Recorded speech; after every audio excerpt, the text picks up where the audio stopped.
Hello,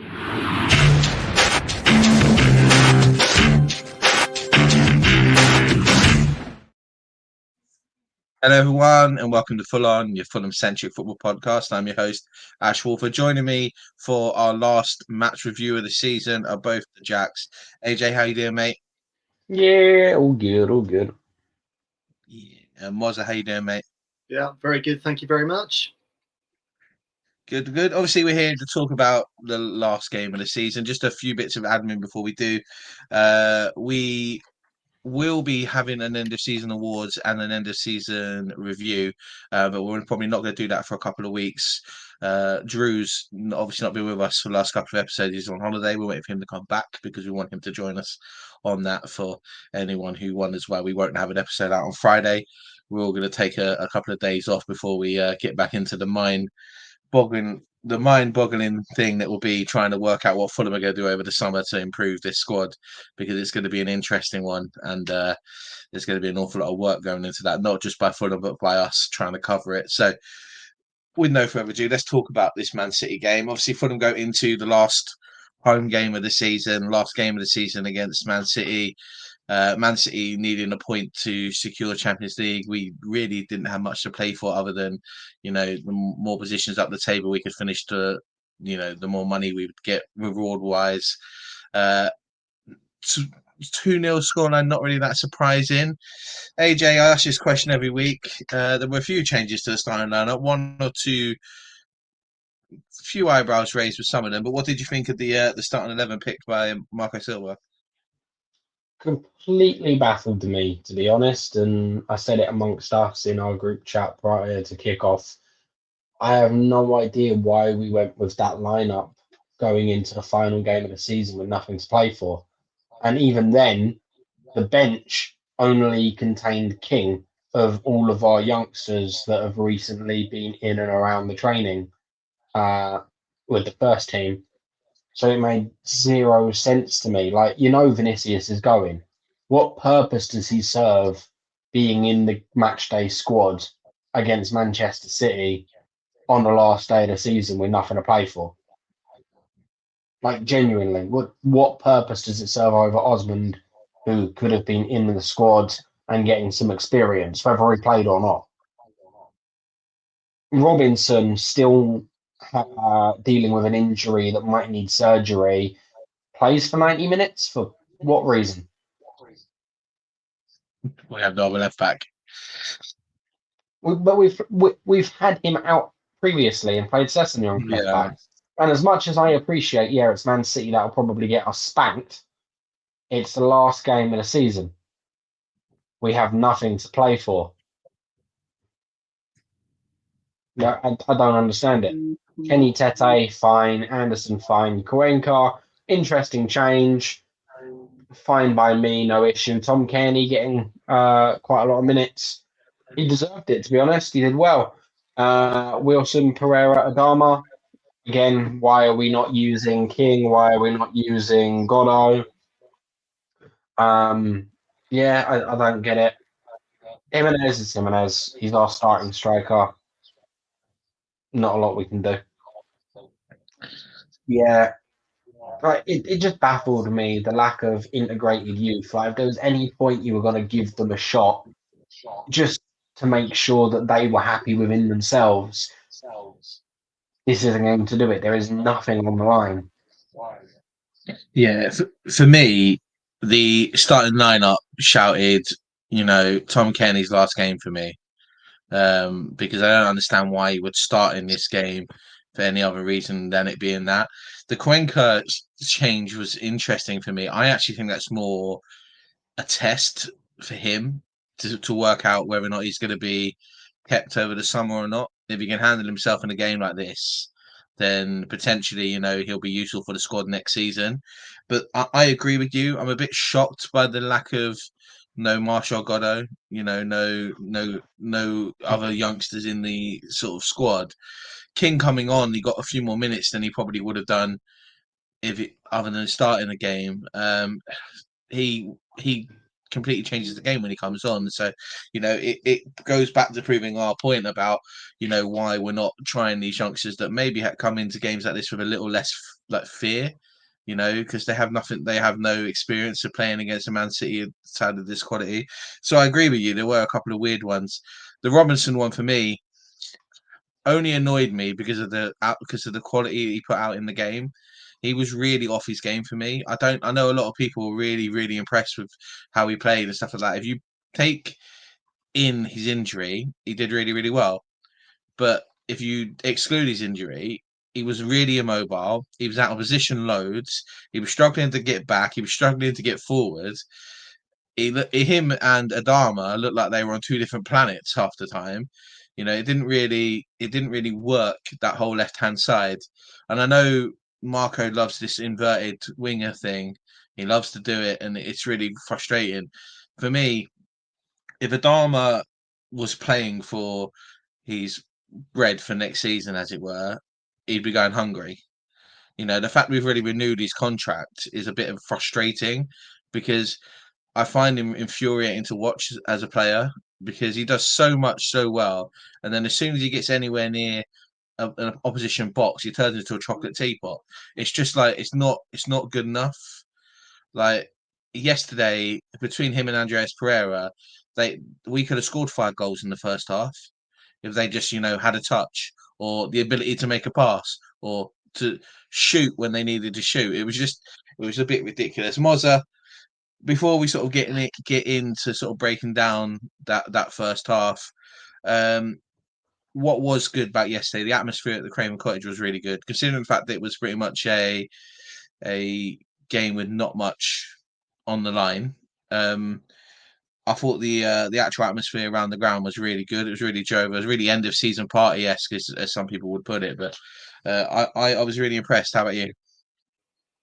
Yeah, it was great. And you and I, before the game started, managed to wave to each other, didn't we, across the hammy end from where we sit. So yeah, I'm not saying that was my highlight, by the way, but yeah, it was definitely up there.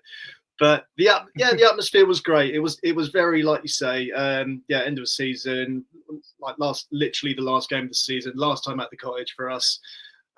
Shame it had to be against City. Yeah, I actually feel like the energy of Craven Cottage built up a lot more in the second half.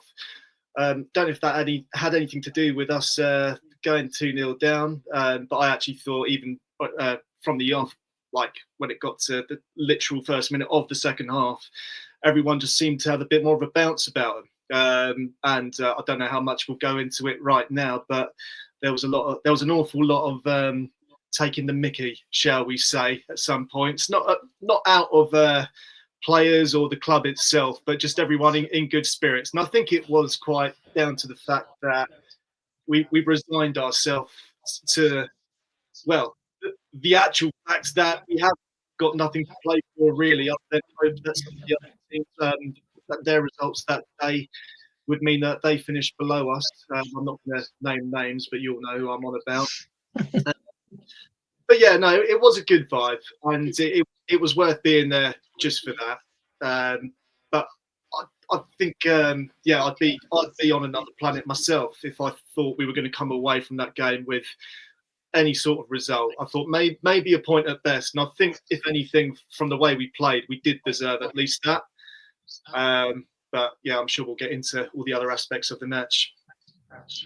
Yeah, I think one thing is for sure, Mr. Bishop was very popular in the second half. So I'll let you explain that. Well, anyone who was at the game will know. We'll leave it. We'll leave it at that. Really, it's one of those things that there was just a moment in time that it'll be funny, and and we'll leave it. We look at the game though, and we sort of break it down. I don't think any of us are surprised that we go 1-0 down to Man City. The quality of the goal is a different thing to talk about. I thought we were handling ourselves defensively quite well up until the moment that they scored. You can't really do much about, a wild cross that, takes a bit of a deflection, then someone scores a bicycle kick. It was a really well taken goal by Gundogan. But, it's frustrating that it happened. I thought we actually equipped ourselves quite well in that first half, other than that moment where we conceded. I don't think Man City caused loads of threat on us defensively, and we were playing really, really well, other than in the final third. We had that same thing that it's been our problem all season, where we're playing lovely football, loads of lovely passing, loads of lovely attacking football, but then as soon as we get to the edge of the box, it all goes to pot. I think Adama had about 3 or 4 chances where he was put through. Obviously, his speed breaks him through, and he gets the better of his man, and he gets ahead. But then he falls on his backside, falls on his face, mistouches a pass that's about 5 yards away from him that goes about 30 yards away. It was really frustrating. That AJ, maybe not so much from the game on Saturday or Sunday, sorry, against Man City, but going into next season, we're really going to have to find some players that are way more clinical than what we've had so far. Well, yeah, I think that's a given.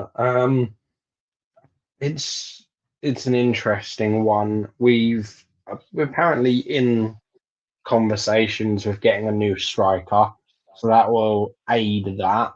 But I think our clinical issues don't only come from our centre forward, because I think, with respect to them, between Raul Jimenez and Muniz, they've done a decent job this season, all things considered.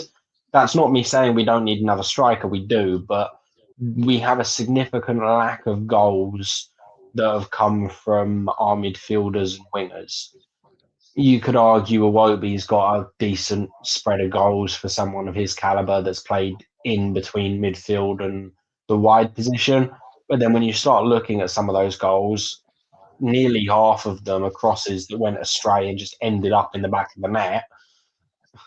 It's not like those were intended. And the other half of them were, yeah, it's hard to say convincingly that someone like Iwobi is very clinical. And if he is our most clinical player, then we've got even bigger problems than we think.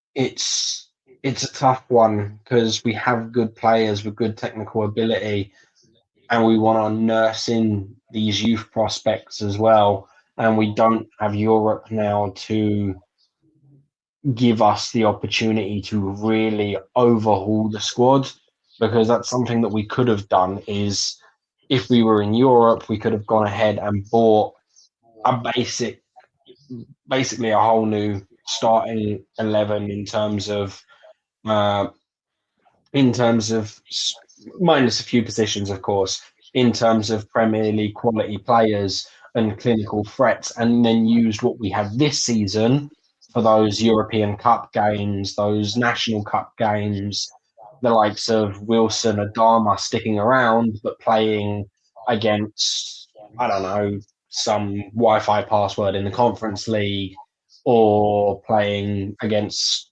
Luton in the Cup, as opposed to having to worry about trying to break down Man City and score all 3 of our 3 shots on target to win the game. Basically, we don't have that clinical edge that has us win games when we're not the one essentially dominating them. I think the only instances of that all season were probably Brentford.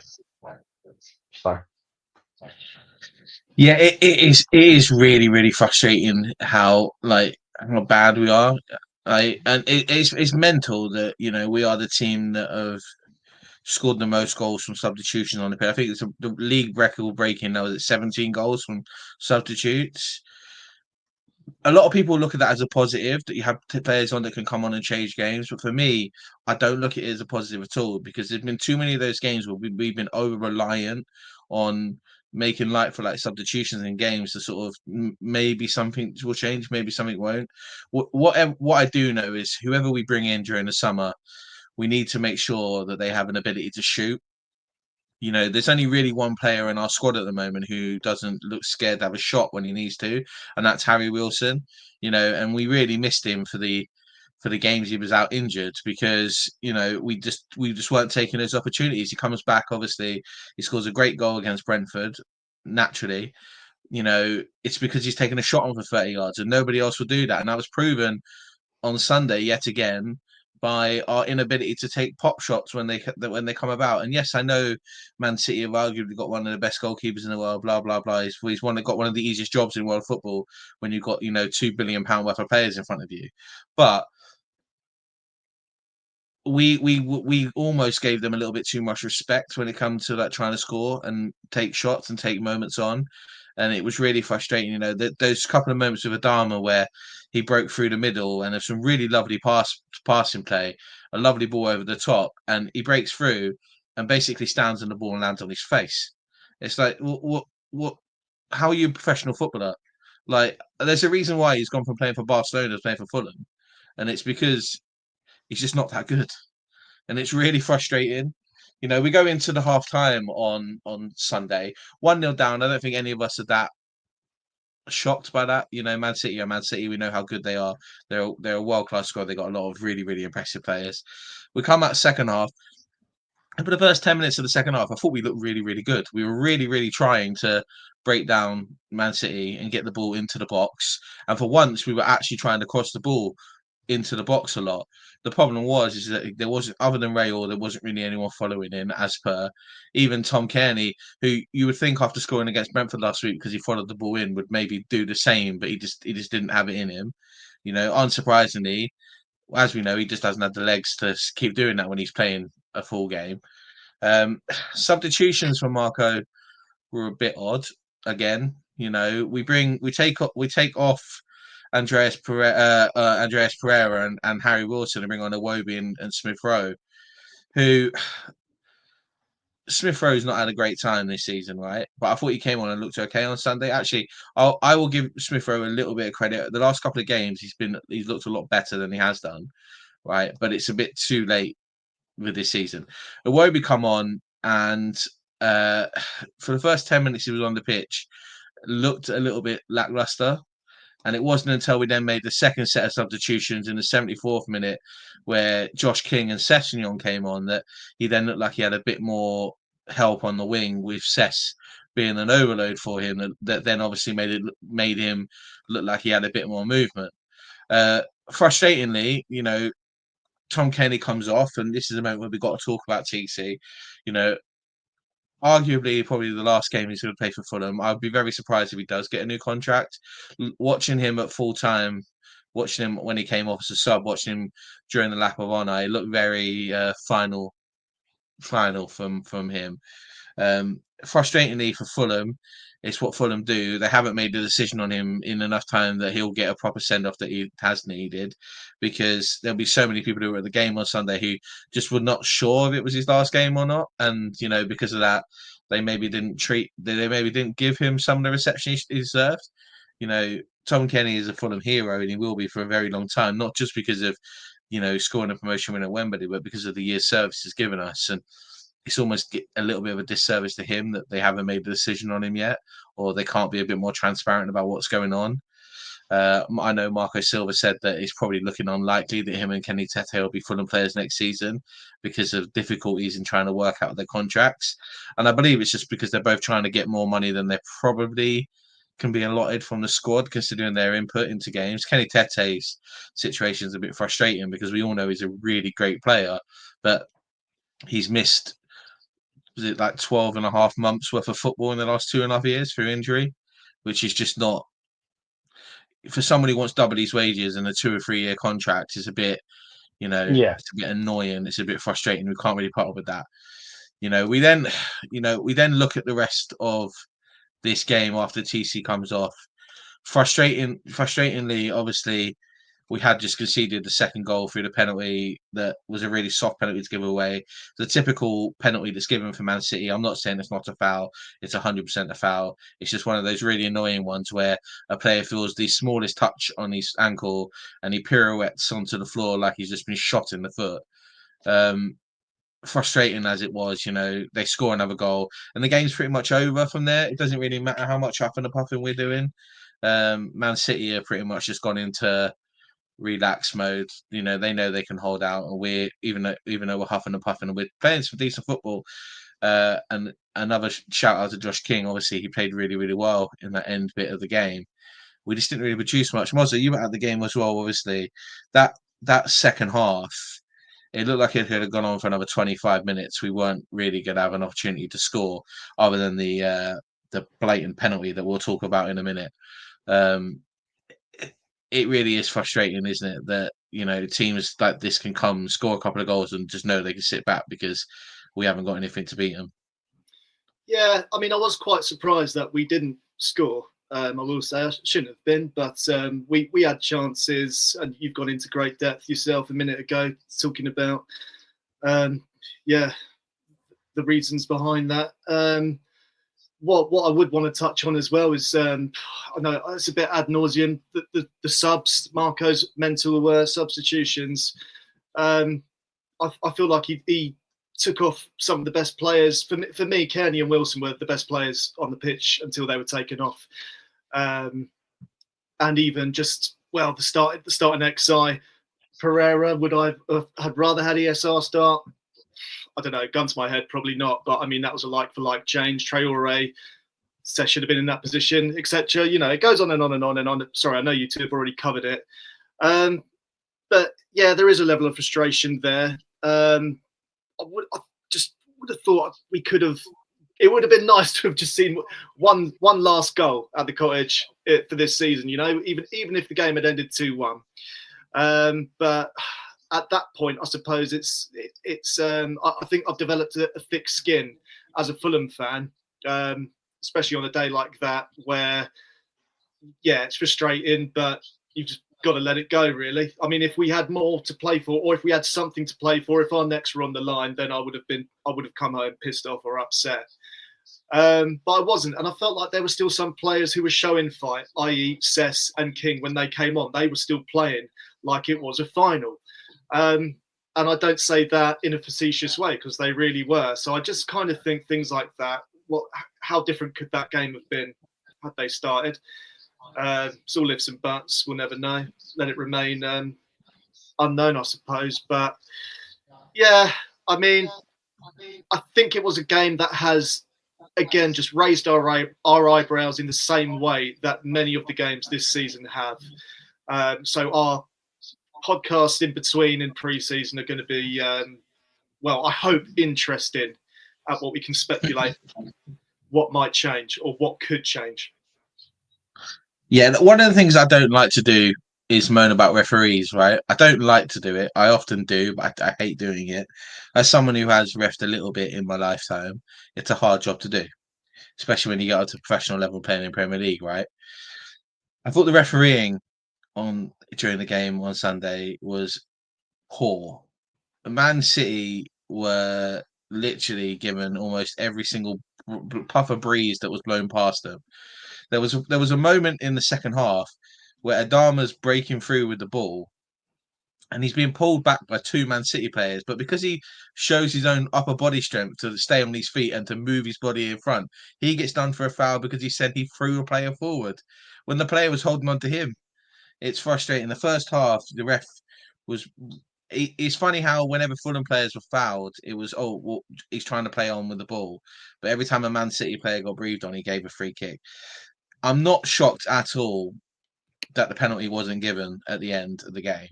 The fact that it hasn't been given because the ref and the VAR have deemed his arms to have been in a natural position. I unless you're voguing, unless you're Madonna, right? Your arms aren't there in a natural position, are they? Like it's ridiculous that someone can have their arms up above their heads, and that's considered to be a natural condition, a natural position. But these are the things that happened to Fulham this season. We've had 3 or 4 instances of this. We had it in the Everton game the week before. Funny enough, it would have been another goal that wouldn't have meant anything because it was the last minute and it wouldn't have changed the result in the game. But it's frustrating, and especially when you're already playing against 11 of the best players in the world. You don't need the referee helping. It is really frustrating for that to keep happening. And one of the things I do hope that happens this summer is that there is some sort of look in at themselves at refereeing in the Premier League, because this year's quality of refereeing has been really poor. And I'm not just talking about Fulham games. I'm talking about all over the park. Like in all the games, there's been some really funny decisions given this weekend. And anyone who's seen the Aston Villa goal that was disallowed on Sunday will 100% agree with me that sometimes I don't know if I'm watching a different sport. And it's just crazy that it's just some of the things that happen. It's really frustrating. Obviously, that's the end. That the game ends. We lose 2-0. No real shock there. You know, I would like to say that I thought it was quite classy of Fulham fans to give Kevin De Bruyne a little bit of a round of applause when he came on. I know that that's infuriated some Fulham fans too because they're really annoyed about the amount of penalties he's won through diving against us. But I think it shows the quality of the player that he is, and he is one of the best midfielders Premier League's ever seen. And we are a team that's always tried to be classy in the sense of appreciating that when you see it. So that was nice to see. But I think for us, the game's really about the potential of the players that we're saying goodbye to and giving a bit of a shout out to. So we lose 2-0, no real shock. Lads, we'll end this one as we always end these pods, and we'll do our man of the matches. I think there's a few players that will probably be on par for some shout outs. AJ, I'll start with you, mate. Give us a couple of honourable mentions and your man of the match, please. Yeah, to begin with, I'd like to give an honourable mention to all of the fans that obviously joined in the 67th minute applause for Cliff Dean. Obviously, we posted a short to get the word out, and I will imagine the family are much appreciative of the effort made by the Fulham fans for that round of applause. So have to give a nod to the Fulham fans for that. With that in mind, the actual players on the pitch, Cuenca, I thought had a very good game, all things considered, as well as Kenny Tete did very well to sort of manage Doku as best as he could. Raul Jimenez, to some degree, considering he probably had about 5 touches in the first half. He did very well to hold up the ball when he had the opportunity to. But my man of the match goes to the one that was given by the rest of the Fulham's fans, which was Thomas Cairney. I think he had a tremendous game, considering the fact that we were going to spend a significant amount of time without the ball. And I think it's because of the nature of his style of football and the fact that Cuenca matches that style of football as well, that we actually retained a lot more of the ball than I expected us to. So. Yeah, I think that's a fair shout. How about you, Mozza, mate? Give us some honourable mentions and your man of the match, please.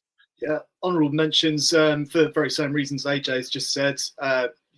I thought Tete had a good game.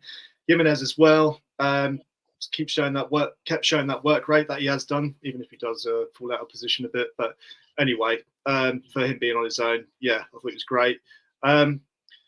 Harry Wilson as well, I thought had an excellent game. In fact, I was on the edge of who to give my player of the match to, and yeah, I've got to give it to Tom Cairney. And it really isn't because of everything surrounding him. It's not. No one's going to believe me saying this. If you don't, well, look at old pods if you want. But I thought that was one of the best performances I've seen from him. Yeah, in a long time. But of course, he hasn't started a game for quite, well, not many at all for a while. Yeah, I thought he held up the play excellently, especially driving it down the centre of the pitch. I mean, where we've been trying to play this football at times, or giving it out on the wings, he just absolutely held it up and controlled it. And I was gutted when he got subbed. I've already said this, him and Wilson, but mainly for Cairney, because I would have loved to have seen him go through the full 90 minutes, and I think he was more than capable of that. However, I do think that is the last time we'll see Tom Cairney, and I think it is the right time to close the chapter for him, I will say. But all the applause, all the fans and everything that were there on the day, it was emotional, and I was even choked up when he off the pitch. So player of the match, Tom Cairney. Yeah, I think that's a fair shout. For me, my man of the match is Adama Traore and Andreas Pereira. Such a Yeah, You've been around me for too long now. Yeah, no, it's fine. Look, that joke landed as well as their playing did. Andreas Pereira has been twerking away for a move from Fulham for 18 months and was shocking on Sunday. And if you're one of those clubs that are apparently in for him and you've seen him play on Sunday, I'd He's be terrific. retracting my Go bid. get him. I'd be retracting that bid super quickly. Yeah, for me, Tom Cairney was outstanding on Sunday. You know, usual classy self. I think he was extra buoyed by the amount of love he was being shown by everyone in the crowds. You know, the one more year chant obviously would have been heard by him, and it was a lovely touch for that to be said. Kenny Tete, I thought was outstanding, considering, as you say, he had Doku and the referee to deal with, because every time Doku was touched, he got a free kick. It was frustrating that maybe he didn't attack as well as he could have done, but considering the fact that Doku is one of the best young players that getting forward in the league, I'm not that shocked that he was concentrating more on his defending. For me, my man of the match is Cuenca, because he came in and he had a really difficult job to do. You know, I know Haaland's not hit the heights this season as he has done in like last year and the year before. He's still an absolute world class striker, and there are still 10 other absolute world class players behind him that are then attacking. I thought he was cool and he was calm, considering he hadn't had much match time this season.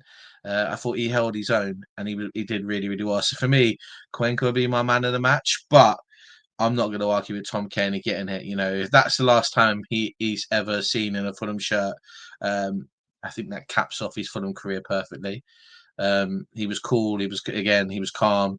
He was his usual, slick self on the ball, and he controlled play for an awful lot of time.